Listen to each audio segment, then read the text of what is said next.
Much.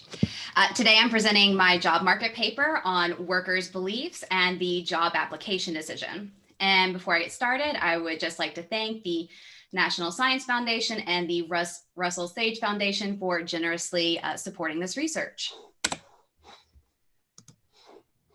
So the motivation for this paper is that sorting by gender into different occupations, different industries, and different firms is an important contributor to the gender wage gap in many countries. In the US, it's the largest measured factor contributing to the gender wage gap. This sorting by gender behavior is at least partially due to workers' job application decisions. Women and men choose to apply to different jobs. Yet we know little about why women and men make differential job application decisions.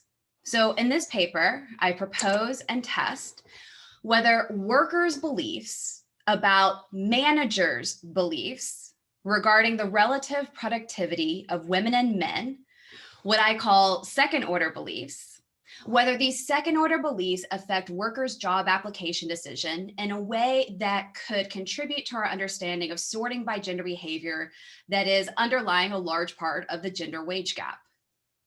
So to make super explicit what I mean by second order beliefs, managers have beliefs about the productivity differences between women and men.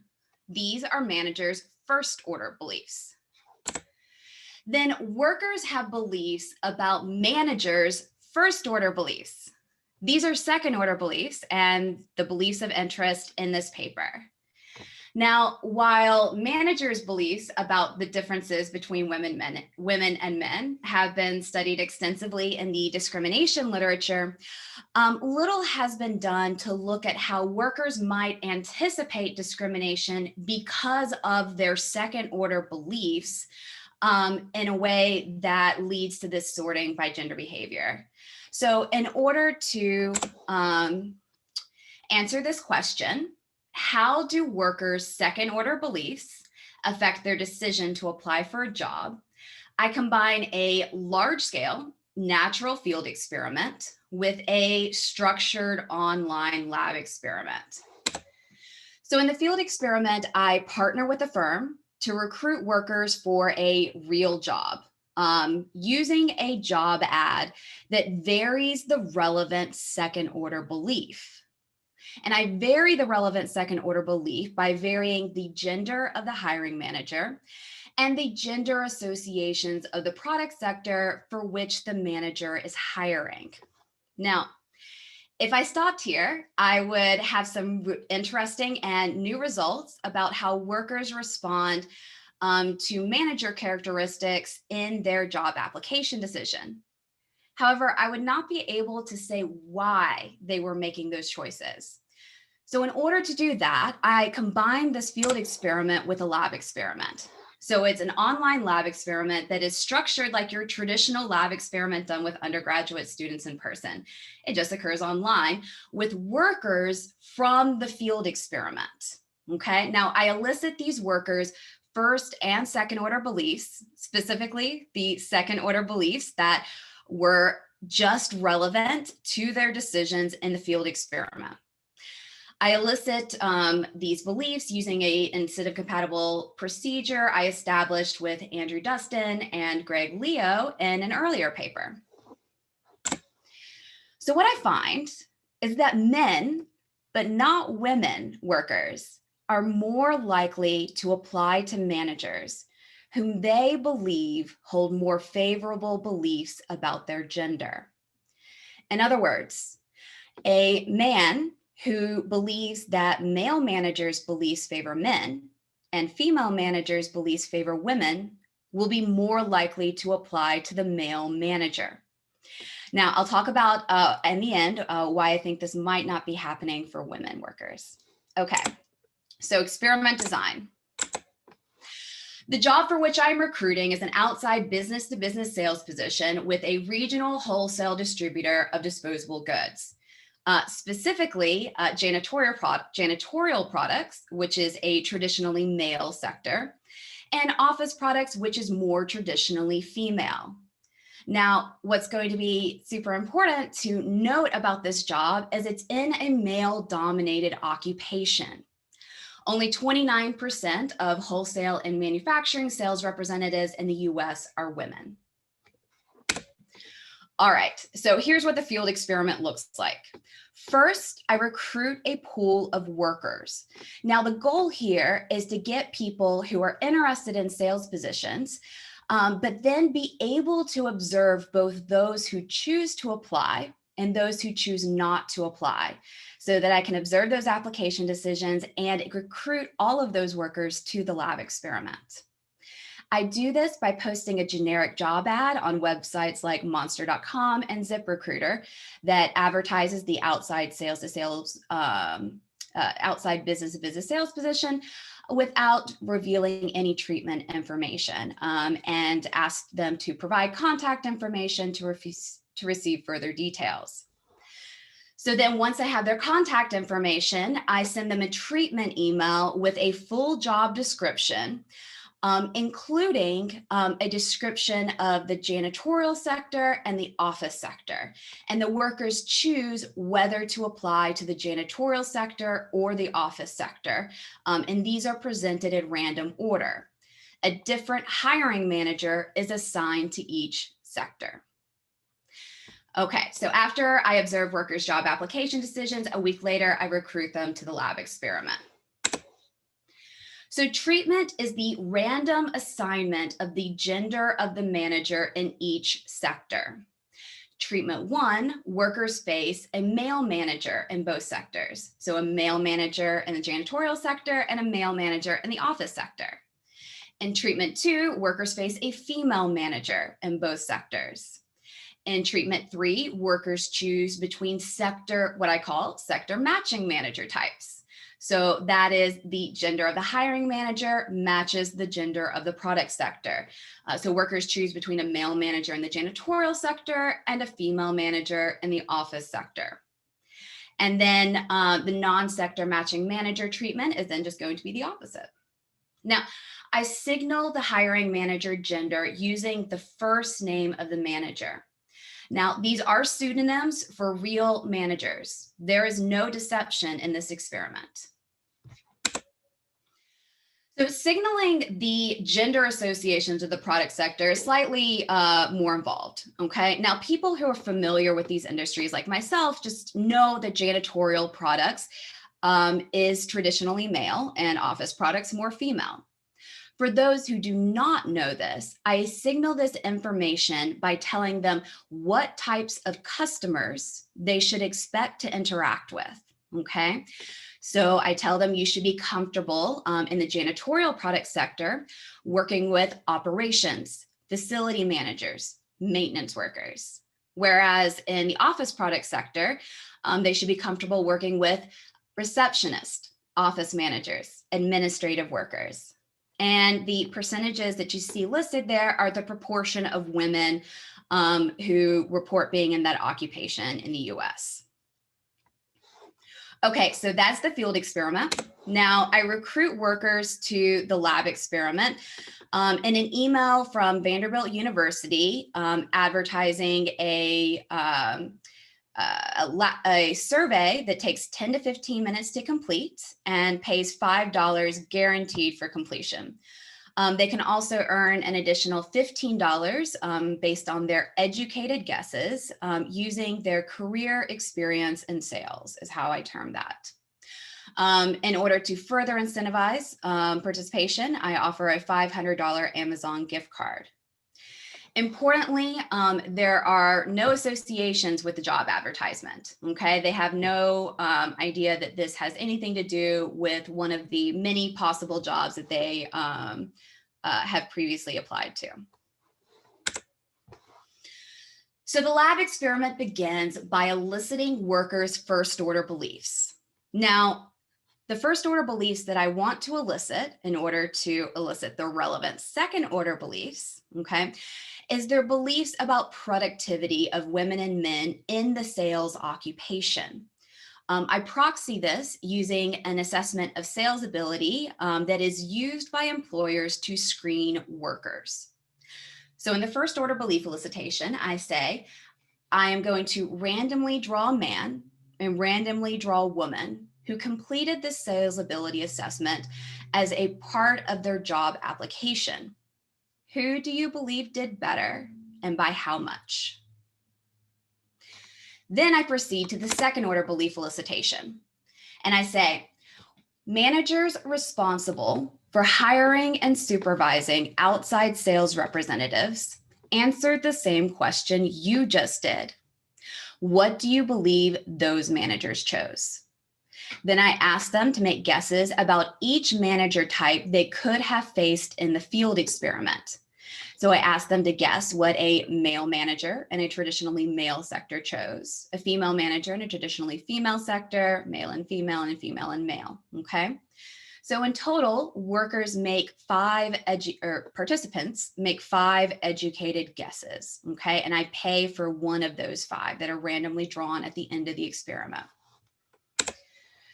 To incentivize truthful revelation of beliefs, I use the Binarized scoring rule, which was generalized by Hossain and Okui in 2013. The way the BSR works is that the closer the participant's guess is to the actual draw of the random outcome, the more likely they are to win the prize, okay? And the prize in this experiment is $15. Now, this payment rule is robust for all expected utility maximizers, as well as some non-expected utility maximizers. The critical assumption is stochastic monotonicity, meaning that participants must prefer a higher probability of winning the $15 prize to a lower probability. I use the payment rule for eliciting a median using the absolute error term. And participants report their guesses using this slider. So the way this works is the slider always begins at gender neutrality, where the text at the top says, I believe that the manager guessed that the man and the woman did the same. Then as the participant chooses different points on the slider, the text at the top updates to report their guess. Here, I believe that the manager guessed the woman did better by 30%. And the chart below updates to provide the relevant sequence of probabilities, meaning the probability that the participant wins the prize based on their guess and each possible draw of the random outcome, okay? So here, if the person guessed that the manager guessed the woman did better by 30%, and the actual outcome is that the manager guessed the woman did better by 30%, they win with 100% probability. If they're off by 5 percentile points, then that declines to 95%, and that continues to decline on either side linearly. All right, so that's the lab experiment. 4,900 people participated in the field experiment. Slightly over a third of those were women. The experiment took place over 2 waves. The first wave began in February and ended in March for surprising reasons. The firm instituted a hiring freeze due to COVID-19. They opened hiring back up again in August, and the second wave of the experiment wrapped up in October. Out of the 4,900 people who participated in the field experiment, 600 chose to participate in the lab experiment. And we have about, again, the same proportion of women, where a little over a third of the lab sample are women. All right, so now before I dig into the results, I should note that I'm only presenting the main result of the paper. The field and lab components of the experiment have independently interesting results. I just won't have time to go over them today. But before I go into the main result, I need to show you an empirical fact from the field experiment. And that is that workers who apply predominantly choose the first manager listed in the ad. Recall that the workers choose between applying to the janitorial sector or the office sector, and the order of these is random. What appears to happen is that they're only paying attention to the first. Now, this is why the order was randomized in the first place, because we know about things like primacy effects from other literatures. I see a question in the chat, but can't quite follow. Okay. So 70% of workers who applied chose the first manager listed, and this is not different between women and men, and it is not different across treatments. So in economics, we tend to think about this as a framing effect or in a limited attention model. All right, so what this means is that the independent variable of interest is going to be the worker's beliefs about the beliefs of the first manager listed. And this is the variable in blue and what will be the variable of interest. I'm estimating this on the probability of applying for the job, the dependent variable of interest. Now, in addition to, so when you think about how beliefs might affect the worker's application decision, it's not just going to be the absolute value of that belief, right? Because it's if the worker believes that all managers, say a male worker believes that all managers favor men, then what matters is how much more one manager type favors men over the other manager types. So I want to control for these alternatives, okay? It's a dynamic decision. Now, there are lots of different ways that I could think about entering these alternative beliefs. In order to take a principled approach to specification selection, I put together a very simple theoretical model that informs this specification. Now, the good news is that it is not at all sensitive. You can use any type of ways to control for alternative beliefs, and the results are robust. In addition to controlling for alternatives, I also control for preferences. And now the idea here is that anything that both varies with the random assignment of managers and could potentially affect the worker's job application decision threatens the causal interpretation of my estimation. And the factor that comes to mind is going to be workers' preferences. So if you believe that male managers favor your gender more than female managers, you may also prefer working with male managers. So I want to control for that. I do that using an unincentivized elicitation from the lab experiment. And then I enter in controls for the wave, city, and job board in which the worker was recruited and whether or not the worker is currently searching for a job. Here are the results. Okay, so what I'm showing you is the estimated coefficients on the independent variable of interest, the beliefs about the first manager type.